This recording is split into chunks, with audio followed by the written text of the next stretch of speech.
Coming up on today's episode of Airborne Unlimited, a general aviation pilot sues San Francisco International Airport. A drone shootdown could result in a court ruling affecting airspace. EAA Sport Aviation Hall of Fame names inductees.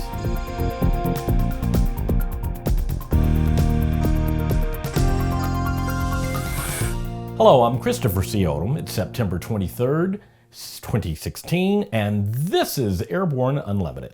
The pilot of the last piston airplane based at San Francisco International Airport has sued the airport, claiming he is being pressured to move his Cessna 182 to a new home base.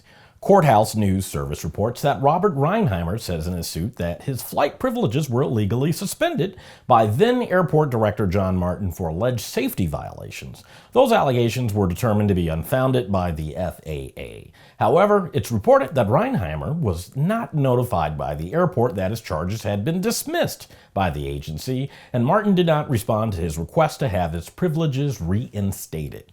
Reinheimer is now seeking full reinstatement of his airport privileges, as well as $100,000 in damages for denial of access to personal property, discrimination, emotional distress, and interference with contract.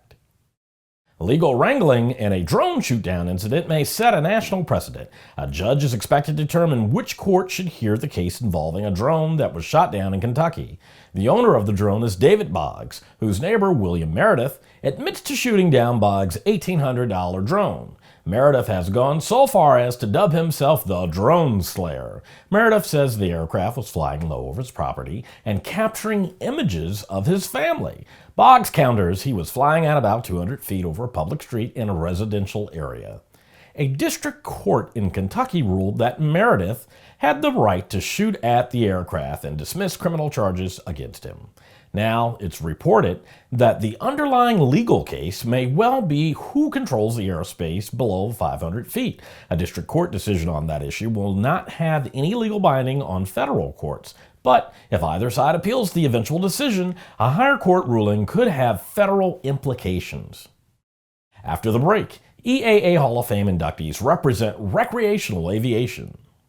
Since the early days of powered flight, pilots have struggled with landing in crosswinds. In fact, crosswinds and wind gusts cause more landing accidents than fog, thunderstorms, and icing combined. That's where the Redbird X-Wind SE comes in. By placing pilots in gusty crosswind conditions for extended periods of time, the X-Wind SE gives instructors all the time they need to teach the pilot the proper techniques for landing in crosswind conditions. For more information on Redbird X-Wind SE and Redbird's entire line of flight training devices, visit www.redbirdflightsimulation.com. The Bristol Light Sport aircraft is what you are looking for. The Bristol is wider than a Cirrus, faster than a Skyhawk, offers more storage than a Husky, and comes standard with Garmin avionics. So what are you waiting for? Visit Bristol.com to find out how you can get into a Bristol today. There's a difference between charting a steady course and pushing for the ceiling. And for nearly a century, Hartzell Propeller has been defining that difference. It's in our passion for engineering and research and our dedication to testing the limits of performance. We are built on honor. We are Hartzell Propeller. Welcome back. If you'd like to be a supporter of Airborne Unlimited, send an email to jim@aero-news.net. EAA is honoring 5 new inductees into their Sport Aviation Halls of Fame at a dinner ceremony on November 10th in the Founders Wing of EAA AirVenture Museum. Inducted into the ultralight division is Tracy Noss, a longtime publisher of periodicals that represented the ultralight recreational flying community. His publication titled Light Sport and Ultralight Flying Magazine continues to cover hang gliders and ultralights. The International Aerobatic Club inductee is Robert Armstrong. Armstrong's aerobatic career included 10 World Aerobatic Championships, but he is also noted for his hands-on participation with the IAC promoting safety. Representing vintage aircraft, the induction of Phil Coulson is in honor of his dedicated support of the vintage aircraft movement within EAA. He started as a volunteer in 1985 and has served in many positions supporting vintage aircraft. The Warbird bird movement owes a lot to Doug Champlin, who has been inducted posthumously as a way to recognize his importance in keeping the history of fighting aircraft alive. His famous collection of aircraft is now displayed at the Museum of Flight in Seattle, Washington. The inductee representing aircraft home building was also awarded posthumously to Jim Beatty. His involvement in aircraft home building is legendary, and he produced the first home-built aircraft to be offered in a kit form. It's Friday, and that means it's time for ANN CEO and Editor-in-Chief Jim Campbell to check in with his weekly Barnstorming commentary. The war between the city of Santa Monica and the FAA regarding closing the airport is well known in the aviation circles. However, recent actions by the city to close the airport businesses and put people out of work go beyond conceivable to the reprehensible. Here's this week's Barnstorming.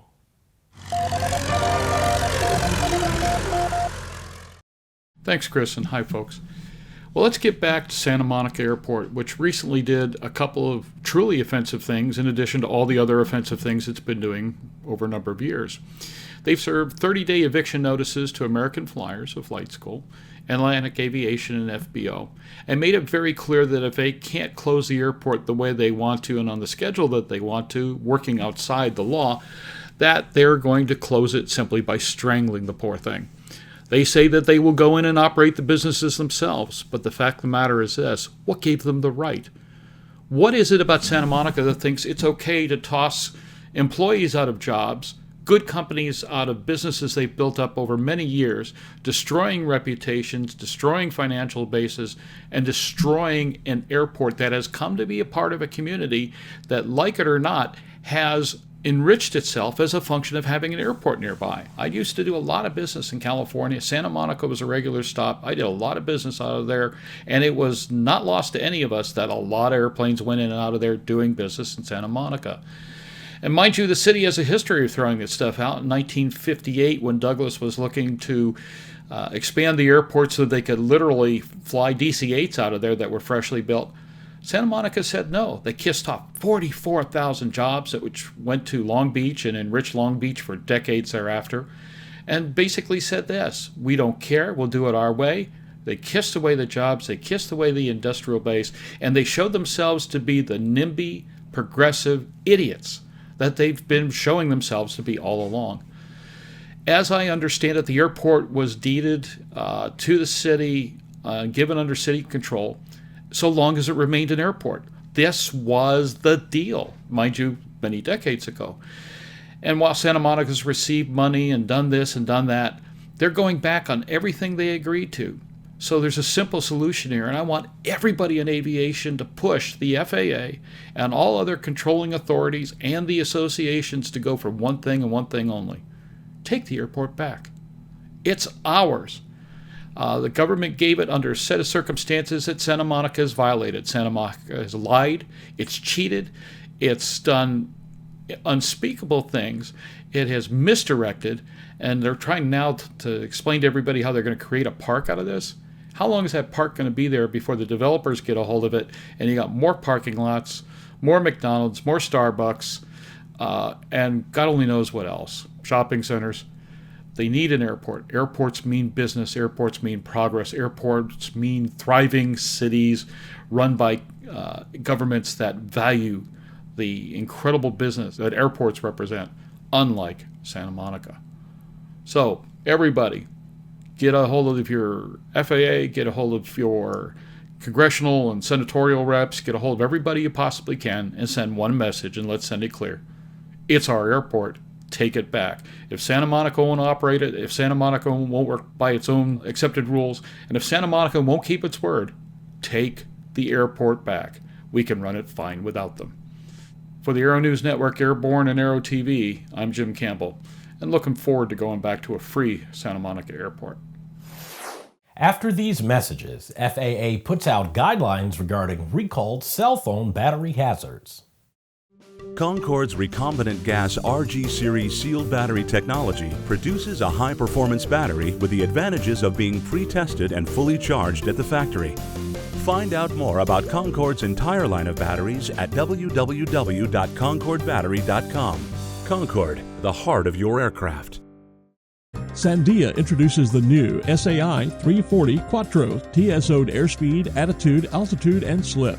With integral backup battery, safety never looked so good. See it now at www.sandia.aero. The aviation industry is full of news, and we're summarizing a few of those other great stories in a brief segment we call Around the Patch.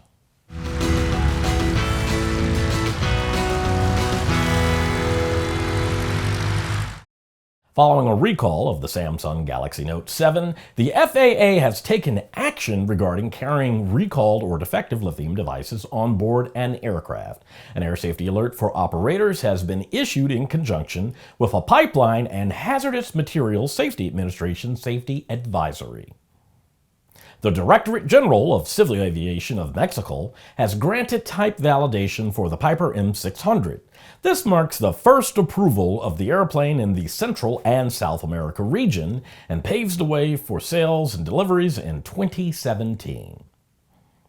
DAR has announced the completion of its 800th TBM Very Fast Turboprop business aircraft. This milestone aircraft is a TBN 930, the latest addition to the TBM family of turboprop aircraft, which is in production along with the TBN 900 version. Members of the National Association of State Aviation Officials have elected new officers for the coming year. Brad Brandt was named NASAO's new chairman, with Ronnie Mitchell as vice chair, Cassandra Isaacson as treasurer, and Michael Klein as secretary. The FAA may become the agency responsible for being the traffic cops of objects in orbit around the Earth. The Wall Street Journal reports this is a role some in the agency have reportedly been eyeing for some time now. Well, that's it for today's trip around the patch. Now, let's get back to the rest of the news. The 25th annual Zenith Open Hangar Days got underway today and will continue through Saturday in Mexico, Missouri. The event presents the opportunity for visitors to tour the Zenith aircraft factory, meet the Zenith staff, and to socialize with fellow pilots, builders, and aviation enthusiasts.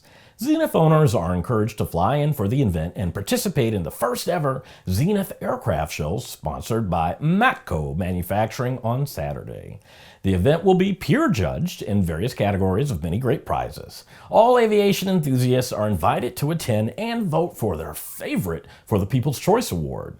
There will also be an STOL competition on Saturday, and both days will be filled with informative forums regarding airplanes, engines, avionics, rules and regulations, and airplane home building.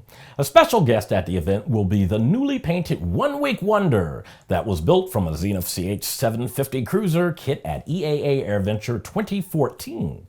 The one-week wonder will be flown in by EAA CEO Jack Belton and EAA Director Charlie Becker. A&N's Assistant Editor Earl Downs will be flying to the event in his home-built Zenith 601 XLB. We expect an update when Earl returns.